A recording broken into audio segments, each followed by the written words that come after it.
Hello everyone, welcome to this channel physics Vidyapeeth. तो पिछले videos में हमने देखा था इस फिज़िक्स के बारे में, इस यूट्यूब चैनल के मोटिव के बारे में। तो अब हम लोग स्टार्ट करते हैं पहले लेक्चर के साथ। तो सबसे पहले मेरा इंट्रोडक्शन। मेरा नाम है राजीव नैन और मैं एमटेक सेकेंड ईयर स्टूडेंट हूँ आईआईटी कानपुर में। मैं एमटेक कर रहा हूँ डिपार्टमेंट ऑफ एरोस्पेस इंजीनियरिंग से, जहाँ पे मेरा स्पेशलाइजेशन है एरोडायनामिक्स। तो अभी स्टार्ट करते हैं। जो पहला लेक्चर है, जो पहला चैप्टर है, हम लोग उससे स्टार्ट करते हैं, जो कि सबसे इम्पॉर्टेंट, मतलब बहुत इम्पॉर्टेंट चैप्टर है, जिसका नाम है वेक्टर्स। हम लोग वेक्टर्स से स्टार्ट करेंगे और समझेंगे कि वेक्टर्स क्या है, क्योंकि इस चैप्टर का जो एप्लीकेशन है वो आपको ऑलमोस्ट हर फिज़िक्स के चैप्टर में मिल जाएगा। जब आप जेई मेंस, नीट और advance other state engineering medical entrance examination का प्रिपरेशन करते हैं, तो ऑलमोस्ट सभी चैप्टर में आपको देखने को मिलेगा कि इसका क्या इंपॉर्टेंस है। इसके एप्लीकेशंस को समझेंगे हम लोग। तो दुनिया में जितनी भी फिजिकल क्वांटिटी है उसको दो पार्ट में डिवाइड कर दिया गया। एक का नाम रखा हमने स्केलर क्वांटिटी और दूसरे का नाम है वेक्टर क्वांटिटीज़। तो हम लोग देखते हैं कि स्केलर क्वांटिटीज़ क्या है और वेक्टर क्वांटिटीज़ क्या है। तो मतलब जितनी भी चीज़ें हैं, जो भी चीज़ें हैं जिनके पास बस न्यूमेरिकल वैल्यूज़ हैं लेकिन डायरेक्शन नहीं है, उनको हम लोग कहते हैं कि हाँ वो स्केलर क्वांटिटीज़ है। जैसे आपके पास जैसे 2 लीटर पानी है, तो आपने फिर से एक 2 लीटर के बॉटल को एक और लाया और दोनों को ऐड कर दिया एक कंटेनर में। तो आप बताएंगे कि कितना पानी है, तो आप बता देंगे सिंपल सिंपल कि हाँ दोनों को ऐड कर देंगे 2 + 2 litres and it is 4 litre. तो आप बता सकते हैं कि हाँ 4 लीटर पानी। आपने क्या किया, दोनों को बिल्कुल जो बेसिक सम है उसकी तरीके से हमने सम कर दिया 2 + 2 = 4। तो स्केलर क्वांटिटीज़ जितनी भी क्वांटिटीज़ हैं, स्केलर क्वांटिटीज़ वो क्वांटिटीज़ हैं जिसमें हम क्या करते हैं, बेसिक अलजेब्राइक ऑपरेशन करते हैं और बस फाइंड करते हैं। अब इनके एग्जांपल्स हो गए, मास हो गया, स्पीड हो गया, डेंसिटी हो गया, लेंथ, टाइम, वॉल्यूम, एरिया। हम लोग देखते हैं। अब हम ऐसा तो नहीं बोलते ना कि हाँ मेरा जो मास है वो 62 kg है इन 60 डिग्री टू हॉरिजॉन्टल डायरेक्शन। ऐसा तो कभी नहीं बोलते सुना किसी को ना। ऐसा बोलते सुना है कि हाँ इस चीज़ की जो डेंसिटी है, वाटर की डेंसिटी है, वो 1000 kg/m³ है इन डाउनवर्ड डायरेक्शन और अपवर्ड डायरेक्शन में 1200 kg/m³। ऐसा कहना बिल्कुल गलत है। इसलिए ये सब एग्जांपल्स हैं स्केलर क्वांटिटीज़ के। आइए देखते हैं कि वेक्टर क्वांटिटीज़ क्या होता है। वेक्टर क्वांटिटीज़ एक ऐसी क्वांटिटी जिसके पास मैग्नीट्यूड है, डायरेक्शन है और सबसे इम्पॉर्टेंट कि they must follow vector rule of addition. अगर इस वेक्टर रूल ऑफ एडिशन को वो लोग फॉलो कर रहे हैं तभी वो वेक्टर क्वांटिटीज़ हैं, अदरवाइज़ नहीं है। इसके एग्जांपल्स हैं velocity, displacement, acceleration, force, torque. ये सब जो है बिल्कुल एग्जाम्पल हैं वेक्टर क्वांटिटीज़ के। लेकिन आप देखोगे तो करंट के पास भी एक डायरेक्शन है, लेकिन क्या करंट एक वेक्टर क्वांटिटी है? नहीं, करंट एक वेक्टर क्वांटिटी नहीं है।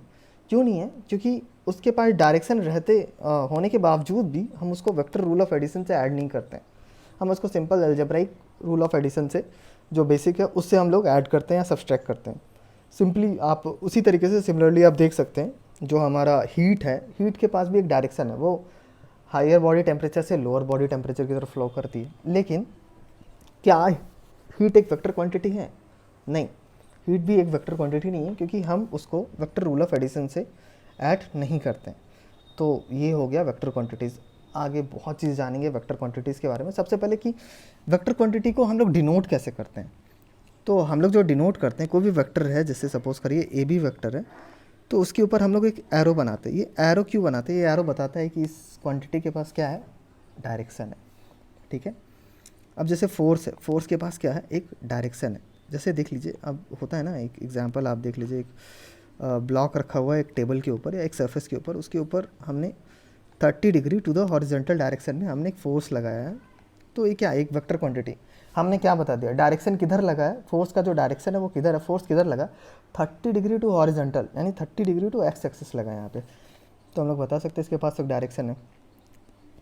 तो बिल्कुल ऐसे करके हम लोग डिनोट करते हैं। कोई भी वेक्टर क्वांटिटी है उसके ऊपर हम लोग एरो डाल के उसे डिनोट करते हैं। ए बी हो गया, सी डी वेक्टर हो गया, ओ ए वेक्टर हो गया, या कई बार वेलोसिटी को ऐसे डिनोट करते हैं, एक्सेलरेशन को ऐसे डिनोट करते हैं, फोर्स को ऐसे डिनोट करते हैं। तो ऐसे करके हम लोग इस चीज़ को डिनोट करते हैं। ठीक है। तो आप देख सकते हो कि कैसे डिनोट किया जाता है। लेकिन कई सारे बुक्स में स्टैंडर्ड बुक्स में आप देखोगे कई जगह पे इसे बोल्ड लेटर में बस डिनोट किया गया। जैसे ए है तो बस ए वेक्टर को ए से किया जाएगा, एफ है तो एफ वेक्टर को बोल्ड में लिखा जाएगा, वी है तो वी को बोल्ड में लिखा जाएगा, ए है एक्सेलरेशन तो उसको बोल्ड में लिखा जाएगा। तो हमें समझ जाना है, जैसे ही ये हम देखेंगे हमें समझ जाना है क्या है। तो ये भैया एक वेक्टर क्वांटिटी है, ठीक है। तो ये एक चीज़ हो गई। अब वेक्टर को हम लोग रिप्रेजेंट कैसे करते हैं? अब जैसा कि हम लोग जानते हैं कि कोई वेक्टर है ओ ए, अब हमने बोल दिया ओ ए वेक्टर है जिसका मैग्नीट्यूड है 2 metre 60 degree to X axis. तो हम लोग क्या करेंगे, एक वो बनाएंगे, एक कोऑर्डिनेट बनाएंगे एक्स एक्सिस का, एक्स एक्सिस का और वाई एक्सिस का, और एक ओरिजिन पॉइंट होगा ओ। तो वहाँ से एक वेक्टर को खींचेंगे और एरो देंगे, एरो देना बहुत ज़रूरी है, एरो देंगे और बताएंगे कि हाँ इसका जो लेंथ है वो है 2 मीटर और जो डायरेक्शन है वो 60 डिग्री टू एक्स एक्सिस है, यानी कि 60 डिग्री टू हॉरिजॉन्टल भी हम लोग कर सकते हैं अगर एक्स एक्सिस को हमने हॉरिजॉन्टल और वाई एक्सिस को अगर हमने वर्टिकल चूज़ किया तो।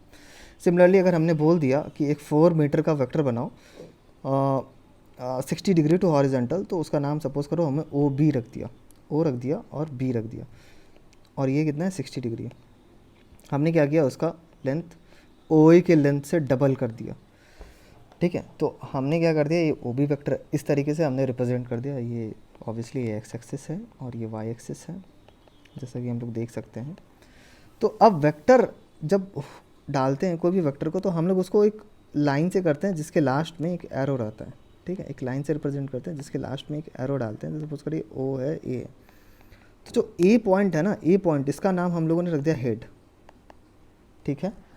ए पॉइंट का नाम हमने रख दिया हेड, और ओ पॉइंट का नाम हमने रख दिया, क्या नाम रख दिया इसका, टेल, ठीक है। तो ये जो है ये क्या है, हमारा टेल है, और ये क्या है हमारा, ये हमारा हेड है, ठीक है। ऐसे करके हम लोग बता सकते हैं कि ये क्या चीज़ है। तो ये एक नोटेशन होता है। तो हेड और टेल का क्या यूज़ है वो आगे मैं बताऊंगा कि किस तरीके से जब हम लोग एंगल बिटवीन टू वेक्टर्स को निकालते हैं, जब दो वेक्टर के बीच के एंगल को फाइंड करते हैं, तो कैसे हम लोग इसका यूज़ करते हैं, कैसे इसका यूज़ आता है। तो चलिए वो देखते हैं हम लोग कि कैसे इसका यूज़ आता है। आगे है एंगल बिटवीन टू वेक्टर्स। तो एंगल बिटवीन टू वेक्टर्स क्या है कि आपको क्या करना, है एंगल बिटवीन टू वेक्टर्स के लिए। एक सेकंड, इसको मैं इरेज कर देता हूँ और आपको क्लियरली एकदम बिल्कुल स्टार्टिंग से समझाता हूँ, तो आपको बहुत मज़ा आएगा समझने में कि क्या है actually angle between two vectors. ये बहुत इंपॉर्टेंट है क्योंकि जब भी हम रिजल्टेंट फाइंड करेंगे ना, जब भी हम लोग रिजल्टेंट फाइंड करेंगे या दो वेक्टर्स को ऐड करेंगे या दो वेक्टर्स को सब्सट्रैक्ट करेंगे, इनफैक्ट मल्टीप्लाई भी जब करेंगे, तो हमें जो है उन दो वेक्टर्स के बीच का एंगल जानना बेहद ज़रूरी है। अगर उसको हम जानते हैं तब तो बिल्कुल ईजी हो जाएगा। तो दो वेक्टर है, सपोज़ करिए दो वेक्टर है ए और वेक्टर बी, दो वेक्टर्स हैं। अब इनके बीच के एंगल, सपोज़ करिए ए ऐसे दिया हुआ और बी ऐसे दिया हुआ, ठीक है। ए वेक्टर ऐसे है और बी वेक्टर ऐसे करके दिया हुआ है। तो अब इनके बीच का एंगल क्या हो जाएगा, ये जानते हैं। तो करना कुछ नहीं है, करना ये है कि उस बी वेक्टर के ऊपर या फिर ए वेक्टर के ऊपर, यानी दोनों वेक्टर को आप टेल टू टेल जोड़ दीजिए, टेल टू टेल जोड़ दीजिए, मतलब एक के टेल को दूसरे के टेल से मिला दीजिए। तो ये हो गया ए वेक्टर और ये हो गया बी वेक्टर, जैसा कि मैंने ऊपर में ड्रॉ किया था। तो हमने टेल को जोड़ दिया, तो उनके बीच का एंगल जो है वो थीटा हो गया, और एक एंगल जो है ये हो गया 360 डिग्री माइनस थीटा। तो जो स्मॉलर एंगल होगा ना, जो स्मॉलर एंगल होगा इन दोनों के बीच में, वही एंगल बिटवीन वेक्टर्स कहलाएगा। तो अब स्मॉलर एंगल आप बताओ क्या है, तो स्मॉलर एंगल यहाँ पे साफ साफ दिख रहा है हमें, थीटा है। तो हम इसको कह सकते हैं कि एंगल बिटवीन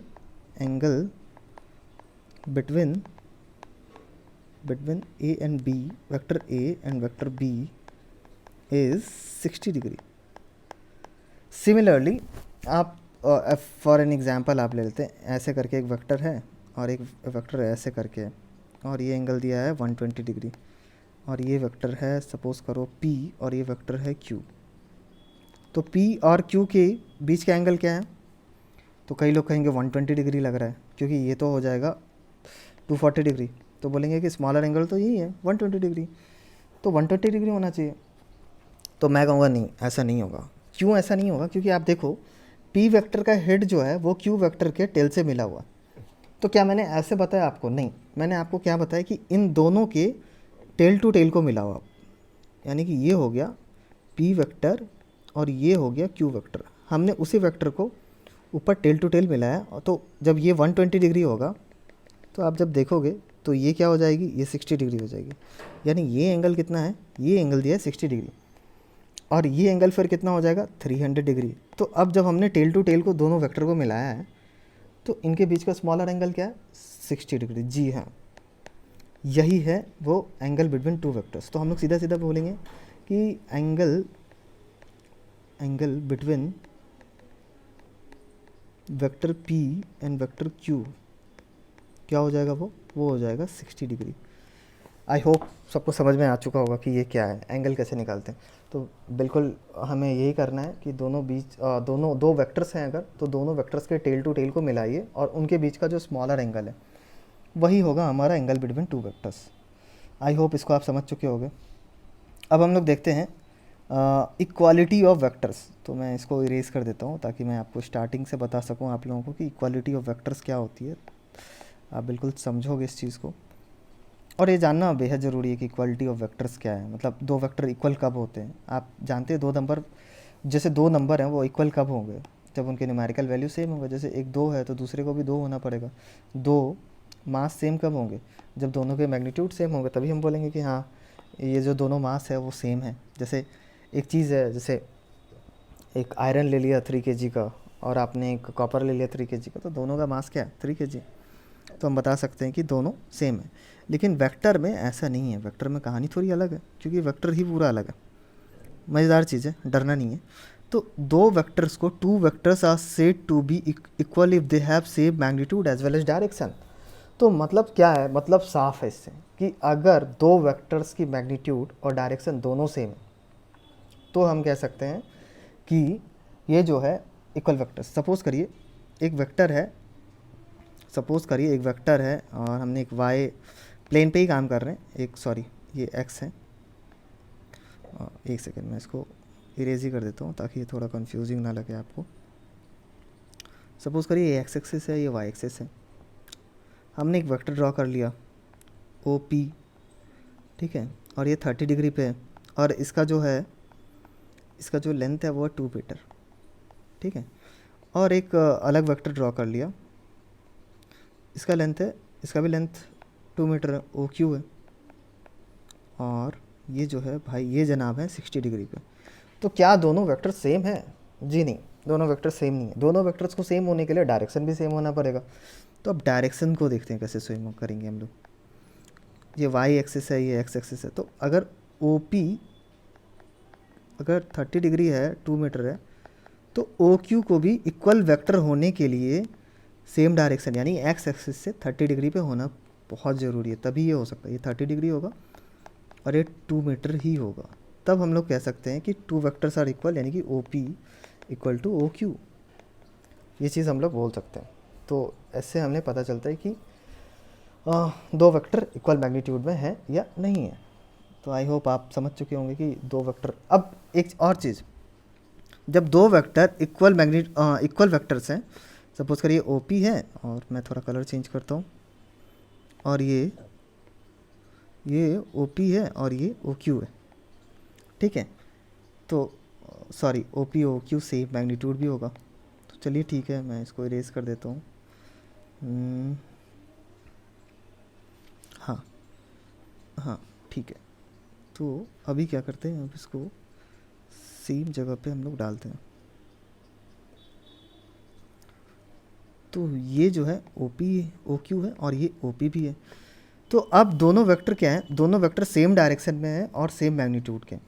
तो जब टू वेक्टर्स इक्वल हैं तो उनके बीच का एंगल क्या होगा, बता सकते हो? हाँ बिल्कुल, ये इन दोनों के बीच का एंगल होगा 0 डिग्री, क्योंकि आप देख रहे हो ना, आपने टेल टू टेल दोनों का मिला दिया, तो स्मॉलर एंगल क्या है 0 डिग्री है। ओ पी क्यू दोनों ही है, तो सीधी सीधी बात है, the angle between two equal vectors is 0 degree. सही बात तो है, क्योंकि अगर डायरेक्शन सेम होगा तो दोनों के बीच में कोई भी अंतर नहीं है, एंगल का कोई अंतर नहीं है, डायरेक्शन की कोई अंतर नहीं है। तो अब ये चीज़ हो गया। अब मैं इसे इरेज कर देता हूँ ताकि आप लोग को स्टार्टिंग से बता सकूँ।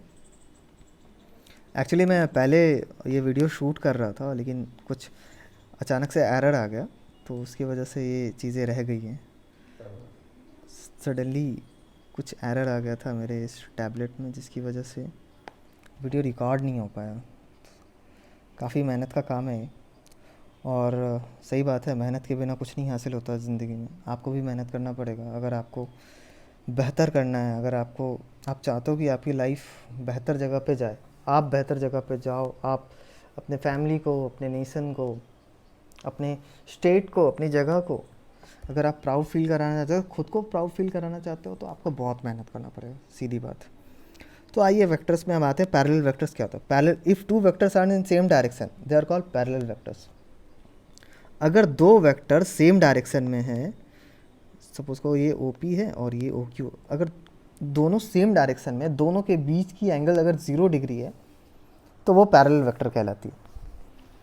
क्या मैग्नीट्यूड सेम होना चाहिए? नहीं, मैग्नीट्यूड अगर डिफरेंट भी है लेकिन अगर डायरेक्शन सेम है तो वो पैरेलल वेक्टर हो सकता है। ओपी का जो मैग्नीट्यूड है, ओपी का जो मैग्नीट्यूड है वो 2 मीटर होगा और ओ क्यू का जो मैग्नीट्यूड है वो 3 मीटर होगा, लेकिन angle between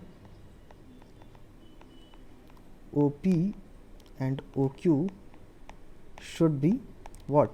should be 0 degree. तब हम लोग कहेंगे इसको कि हाँ, ये क्या हो गई? ये हो गई पैरेलल वेक्टर्स। आई होप आप पैरेलल वेक्टर्स को समझ पा रहे होगे। तो क्या इक्वल वेक्टर्स पैरेलल वेक्टर्स है? हाँ बिल्कुल, इक्वल वेक्टर पैरेलल वेक्टर है, लेकिन क्या हर पैरेलल वेक्टर इक्वल वेक्टर हो सकता है? जी नहीं, हर पैरेलल वेक्टर इक्वल वेक्टर नहीं हो सकता। क्यों नहीं हो सकता? क्योंकि पैरेलल वेक्टर का ये कंडीशन तो नहीं है ना कि मैग्नीट्यूड सेम होना चाहिए, लेकिन इक्वल वेक्टर्स का ये कंडीशन है कि उसकी मैग्नीट्यूड को सेम होना चाहिए। इसलिए हर इक्वल वेक्टर पैरेलल वेक्टर है, लेकिन हर पैरेलल वेक्टर इक्वल वेक्टर नहीं है। आइए देखते हैं एंटी पैरेलल वेक्टर्स क्या होती है। तो एंटी पैरेलल वेक्टर्स क्या है कि अगर दो वेक्टर हैं लेकिन अपोजिट डायरेक्शन में, सपोज करो ओ पी ओ क्यू बहुत ले लिया हमने, ओ आर लेते हैं, ओ आर है और ओ एस है, ठीक है। तो अब ये जो दोनों वेक्टर्स हैं, आप देख सकते हो साफ साफ दोनों की डायरेक्शन क्या है? बिल्कुल अपोजिट है। जब दोनों की डायरेक्शन बिल्कुल अपोजिट हो जाती है तो इनके बीच का एंगल क्या हो जाता है? इनके बीच का एंगल हो जाता है, आप टेल टू टेल मिला लो ना, देख लो ओ आर ओ एस, तो आप देख रहे हो कि इनके बीच का एंगल हो गया 180 डिग्री। तो भैया ये एंगल भी 180, वो ये एंगल भी 180, तो किसी एक 180 को ले लो, सीधी बात है, 180 डिग्री है। तो अगर दो वेक्टर्स के बीच का angle, if the angle between two vector is 180 degree, then we will call it an anti parallel vector, ठीक है। यानी कि दोनों अपोजिट डायरेक्शन है। तो जाहिर सी बात है, अगर अपोजिट डायरेक्शन दो वेक्टर्स हैं, आपसे अगर बोल दिया जाए कि दो वेक्टर्स है, दोनों को अपोजिट डायरेक्शन में बनाइए, तो दोनों के बीच का एंगल 180 डिग्री होना चाहिए। अब आते हैं निगेटिव वेक्टर क्या है। तो एंटी पैरेलल वेक्टर की तरह जैसे इक्वल वेक्टर्स होती है ना, इक्वल वेक्टर्स क्या होता है? सेम डायरेक्शन होता है और सेम मैग्नीट्यूड भी होता है। लेकिन निगेटिव वेक्टर क्या होती है? सेम मैग्नीट्यूड होती है लेकिन अपोजिट डायरेक्शन होता है। तो दोनों के बीच में अभी भी एंगल कितना है? 180 डिग्री है, लेकिन मैग्नीट्यूड क्या होना चाहिए? मैग्नीट्यूड क्या होना चाहिए? ओ है और ये सपोज कर लो पी है, ये क्यू है।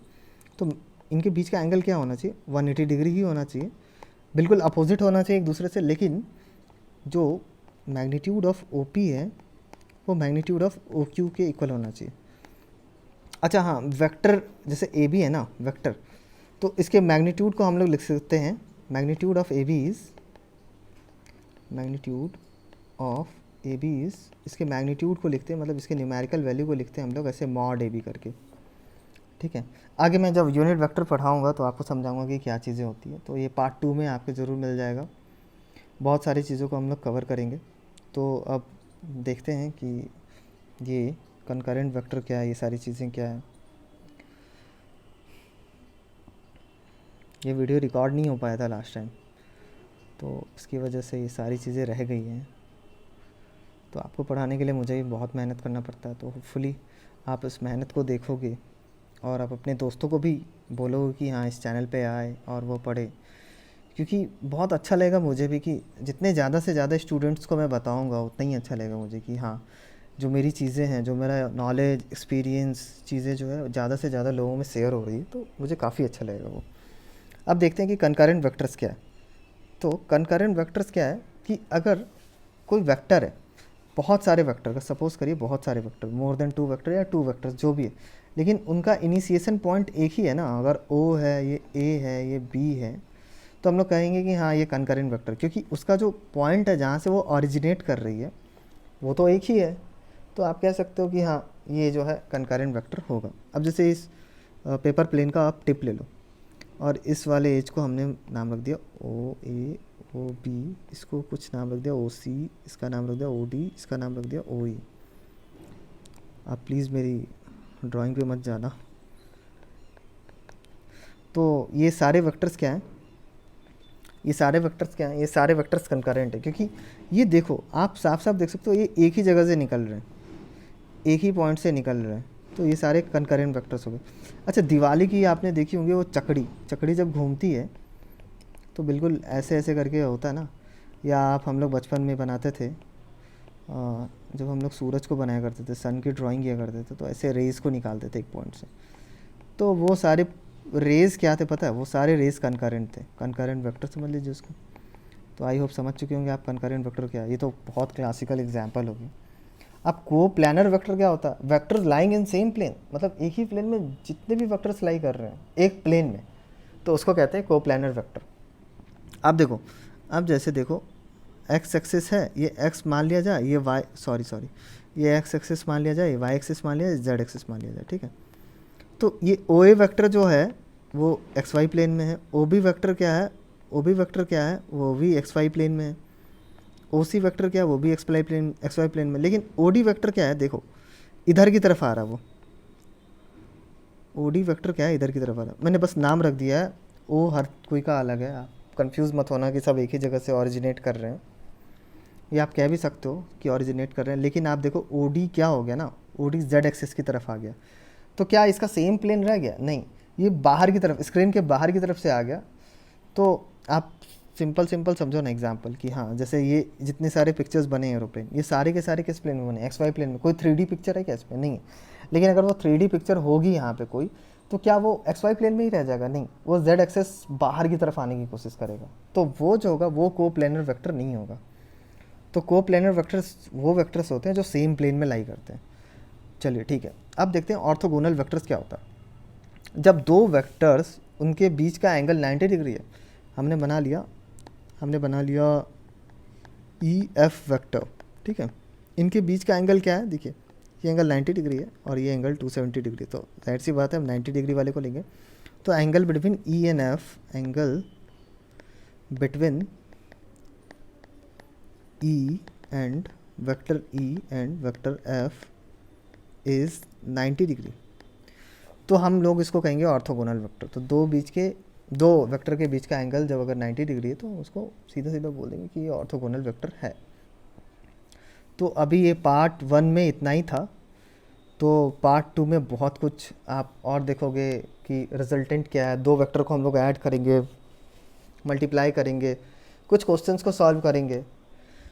तो जब तक आप इनसे देख सकते हैं कि ये क्या चीज़ है, आप इनके ऊपर वर्क कर सकते हैं, एंगल बिटवीन टू वेक्टर्स को देख सकते हैं क्या है। तो हमने इतनी चीज़ को पढ़ा आज। So thank you very much.